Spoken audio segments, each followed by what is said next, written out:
Good morning વિદ્યાર્થી મિત્રો. આગળના વિડીયોમાં આપણે છઠ્ઠો પાઠ જોતા હતા. જ્યાંથી બાકી છે ત્યાંથી આજે આપણે શરૂઆત કરીએ. તો દરેક વિદ્યાર્થી મિત્રો પાના નંબર 31 કરો. છેલ્લો ફકરો ત્યાંથી આપણી શરૂઆત થાય છે. આગળ પાઠમાં આપણે જોઈ ગયા કરસંગભાઈ અને હરંગચંદની વાત છે. ચાલો. કરસંગે એમના બાપુનું કારજ પાંચમું રાખેલું. શેઠિયાએ થોડાક કાગળ પાંચમના, થોડા છઠ્ઠના, થોડા સાતમના, આઠમના અને નવમના તથા થોડા દસમ અગિયારસની તિથિના લખીને જવા દીધા. પછી તો ભાઈ એક દિવસનું કારજ હતું. એ લગાતાર 7 દિવસ ચાલ્યું. ઓલિયા જાય ને ઓલિયા આવે, ઓલિયા જાય ને ઓલિયા આવે. કરસંગના કુટુંબવાળા સંધાય વિચારમાં પડી ગયા કે મારું આ ચમનું વેતરાયું છે. શું કહે છે કે કરસંગના કુટુંબવાળા સંધાયો વિચાર કરવા લાગ્યા કે મારું આ ચેમનું વેતરાયું છે, કે એટલે કે કેવી રીતે લખાયું છે.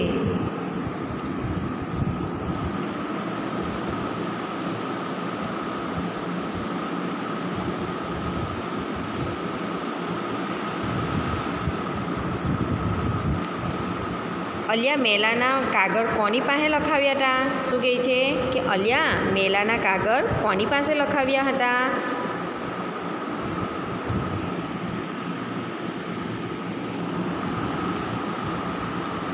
કાગળ તો હરંગચંદ શેઠે લખી દીધા હતા. એ તો ડાયું મનેક છે. એ ઉઠીને આવી ભૂલ ન કરે. હો, શું કહે છે કરસંગભાઈ કે એ તો ડાયા માણસ છે, એ ઉઠીને આવું કામ ન કરે. શેઠિયાને બોલાવીને પૂછો તો ખબર પડે ને. આ તો ખમટીઘર ખોરડું છે. શું કે એમને બોલાવીને પૂછો કે આ તો ખમટીઘર એટલે કે સદ્ધર અને પૈસાદાર. પણ કોઈ બોળા પાત્રા માણસનું ખોરડું હોય તો ખેતર વેચવાવાળો આવે, બીજું કાંઈ. શું કહે છે કે સારું કે આ તો પૈસાવાળા માણસનું ઘર છે. જો કોઈ માણસનું ઓછું પાત્ર કમાવાવાળાનું ઘર હોય તો ખેતર વેચવાનો વારો આવે. હરંગચંદ શેઠને ટેરું મોકલ્યું. હાથમાં ઢોટિયાનો છેડો ઝાલી, કાને લાંબી લેખન ખોસી, માથે રાટી પાંચારી પાઘરી અને પગમાં મોજરી પહેરી શેઠ કરમસદના ફરી આવ્યા. સૌ પૂછવા લાગ્યા, હરંગચંદભાઈ આ ચમનું બફાણું છે? શેઠિયાએ ઠાવકું મોં કરી મારીને વાત કરી. સાંભળો ભાઈઓ, વરદી મોર્યની વાત છે. કરસંગભાઈએ ઢંઢુકે હટાણું કરી ગારું લઈને ગામમાં આવતા હતા. એ વખતે બજાર સોસરો હું કપાસિયાનો કોથળો લઈને એમના ગામમાં મૂકવા ગયો. તે દી એમના પાણિયામાં સાંધિયા બરોડો ઝાલ્યા નહોતા રહ્યા. એમના બાપુના કરજતાને કાગળ લખતા મારી લેખન ઝાલી ન રહી. બહુ ટાણી ઝાલી ખમ્માને તો ને. શું કહે છે કે એક દિવસ જ્યારે હું કપાસનો કોથળો લઈને આવતો હતો ત્યારે કરસંગભાઈના બરડ તે ઝાલ્યા રહેતા ન હતા. એવી જ રીતે મારી પેન એટલે કે મારી જે લેખન હતી તે પણ લખતા ઝાલી ન રહી. બહુ ટાણી એટલે કે બહુ પકડી પણ તે માની નહીં. વાત ડાયા અનુભવીએ કહ્યું, હરંગચંદ શેઠ મૃત્યુ તો વહેલું મોડું સૌ કોઈનું આવવાનું છે, પણ મોટનો મલાજો જાળવવામાં આપણી માણસાઈ છે. એ પછી સદાએ કરસંગને પણ ઠપકો આપ્યો. શરમની મારી એમની આંખો ભોં ખોટરવા માંડી. વઢાઈ કાનને આવ્યે શાન, અનુભવે બધું સમજાય. તે દીથી કરસંગની અક્કલનું તારું ઉઘડી ગયું. આજની ઘડી ને કાલનો દી. એટલે ત્યાર પછી કરસંગભાઈને એની અક્કલનું એટલે કે એને બધી ખબર પડી ગઈ કે આપણે આવું કરીએ એટલે આપણી સાથે પણ આવું થાય. ચાલો એની આગળ શબ્દ સમજૂતી. સીમાડો ગામની હદ, પાઘડીનો એટલે પાઘડીના જેવો વિસ્તાર, લંબાઈમાં વધારે પણ પહોળાઈમાં ઓછો. અમી દ્રષ્ટિ એટલે કે મહેરબાની, મીઠી નજર. વેરાન એટલે ઉજ્જર. વસવાયા વરણ ગામ તરફથી પસાયતા બક્ષિસ એટલે કે આપી. વસાયેલી જાટી. વાજરી એટલે પવનનું વાવાઝોડું. બાચકું એટલે નાની ઘાસડી. વચાર્ય એટલે વિચાર. હાથડી એટલે નાની દુકાન. ભવ એટલે જમીન. મૌર્ય એટલે પહેલાંના. સંધ્યા એટલે બળદની એક જાત. પાણિયાળા એટલે બરવાન. નરાટાર એટલે નર્દમ અથવા નળિયું. કારોત્રી એટલે મૃત્યુ સમયે લખાતો પત્ર. કારજ એટલે મરણ પછી 12મા દિવસે થતી વિધિ. સંધા એટલે બધા જ. ખમટી ઘર એટલે સદ્ધર અને પૈસાદાર. ખોરડું એટલે ખોલી, ઓરડી કે માટીની ભીતનું નાનું ઘર. સોસરો એટલે આરપાર જવું. રૂઢિપ્રયોગો. ઉચારા ભરવા. શું છે? ઉચારા ભરવા. ઘર બાર ખાલી કરીને નીકળી જવું કે ભાગવું. પ્રકરણ માંડવા. શરૂઆત કરવી. બે પાંદરે થવું. સુખી સંપન્ન થવું. નેવાના પાણીએ હાથ ધોવા. કોઈની ઉદારતાનો દુરુપયોગ કરવો. મનમાં ગાંઠ વાળવી. નક્કી કરવું. ફાટીને ધુમારે જવું. બહુ છકી જવું. દાડાઈ કરવી. કામચોરી કરવી. આરસ કરવી. વહાણા વાઈ જવા. સમય જતો રહેલો. લાગમાં આવવું. તક મળવી. બરાબર કબજામાં આવવું. ટેરું મોકલવું. નોતરું મોકલવું એટલે બોલાવવું. ભવ ખોટરવા માંડવું. નીચું જોઈને ઊભા રહી જવું. અક્કલનું ટાળું ઉઠગળવું એટલે બુદ્ધિ આવવી. કપાળમાં ઉગે વાર તો ભાલમાં ઉગે ઝાર. સાવ ઉજ્જર જ્યાં ઝાર પાન જોવા ન મળે. આપણે વેટ નમીએ તો કોઈ હાથ નમે. થોરુંએ માન આપીએ તો સામેથી વધુ માન મળે. ઉજ્જર ગામમાં એરંડા પ્રધાન. બહુ સારી વસ્તુ ન મળે ત્યાં ઓછી ખરાબ પણ સારી ગણાય. વાર કાન ને આવીએ શાન. અનુભવે બધું સમજાય. ચાલો અહીંયા ભાષા સજ્જતા આપી છે વિરામ ચિહ્નો. 5મા ધોરણમાં તમે અલ્પવિરામ, પૂર્ણવિરામ, ઉદ્ગાર ચિહ્ન, પ્રશ્નાર્થ ચિહ્ન વિશે જાણકારી મેળવી છે. અહીં આપણે અર્ધવિરામ, ગુરુવિરામ, અવતરણ વિશે જાણીએ. જો અર્ધવિરામ કોને કહેવામાં આવે તો વિષયો તો બધા જ સારા છે, ત્યાં અર્ધવિરામ. ઈચ્છો તો વિષયનો સ્વાધ્યાય કરો છો. આ જે અહીંયા મૂક્યું છે તેને શું કહેવાય? અર્ધવિરામ.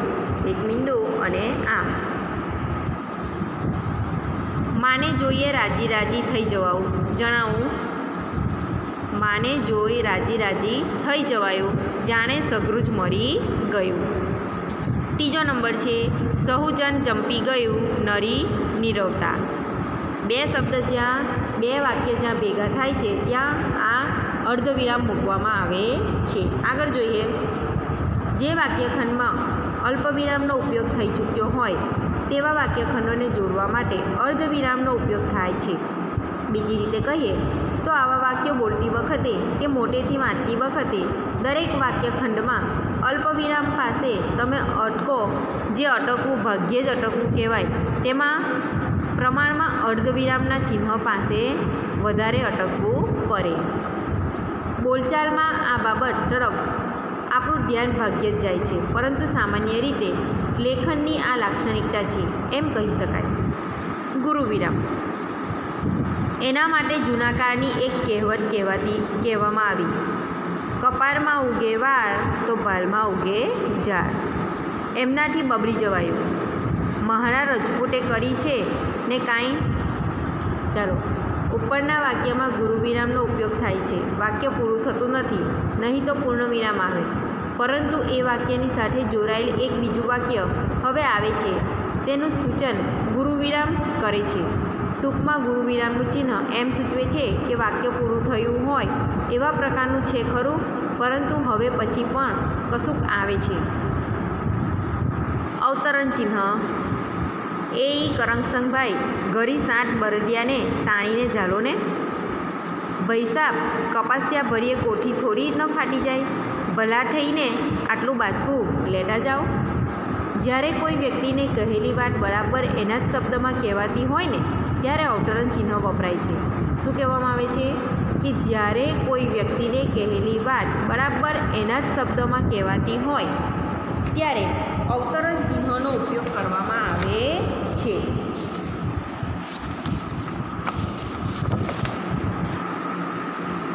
અભ્યાસ. નીચેના પ્રશ્નોના ઉત્તર માટે આપેલા વિકલ્પમાંથી સાચો વિકલ્પ ઉત્તર શોધીને અક્ષર પ્રશ્ન સામેના ચોરસ ખાનામાં લખો. ચાલો, પહેલો પ્રશ્ન છે, કપાળમાં ઉગે વાળ તો ભાલમાં ઉગે ઝાડ. આ પંક્તિને શું કહેશો? તો આ પંક્તિ એક કહેવત છે. શું છે? કહેવત. એટલે શું આવશે જવાબમાં? ખ. બીજું છે, કરસંગ ગારું જોડીને ઢંઢુકે શું કરવા ગયા હતા?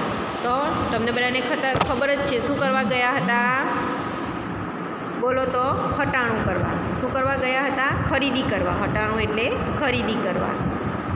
ત્રીજો પ્રશ્ન છે, લેખણ ઝાલી ન રહી પાઠના લેખકનું નામ શું છે?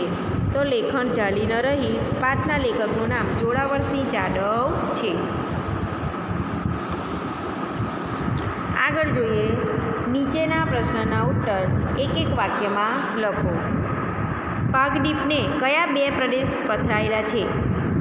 ગુજરાત અને સૌરાષ્ટ્રના સીમાડાને અડીને ભાલ અને કનેર પ્રદેશ પાઘડીપને પથરાયેલા છે. કયા બે પ્રદેશ? તો કે ભાલ અને કનેર પ્રદેશ. બીજો સવાલ, હરખચંદે મણેક કપાસિયા શા માટે ખરીદ્યા હતા? તો હરખચંદ મણેકે કપાસિયા ગાય માટે ખરીદ્યા હતા. કરસંગને કોણે ઠપકો આપ્યો? તો કરસંગને કુટુંબના સૌએ ઠપકો આપ્યો. કરસંગભાઈને કુટુંબના સૌ લોકોએ ઠપકો આપ્યો. આગળ નીચેના પ્રશ્નના ઉત્તર આપો. ગામના લોકો ખેતી અને ઘર વપરાશની વસ્તુઓની ખરીદી એક સામટી કેમ કરતા હતા? તો ચોમાસામાં ખૂબ જ વરસાદ પડે એટલે ગામની તાલુકા મથકે જવાની ગાડાવાટ બંધ થઈ જાય છે. એટલે કે જે રસ્તો હોય તે બંધ થઈ જાય છે. તેથી ચોમાસું શરૂ થાય તે પહેલાં 3-4 મહિના ચાલે એટલી ખેતી અને ઘર વપરાશની વસ્તુઓની ખરીદી ગામ લોકો એક સામટી કરી રહેતા હતા. કરસંગે કઈ કઈ વસ્તુઓની ખરીદી કરી? તો કરસંગ સુલેમાને ઘાંચીની ધાણીએથી 2-3 ડબ્બા તલના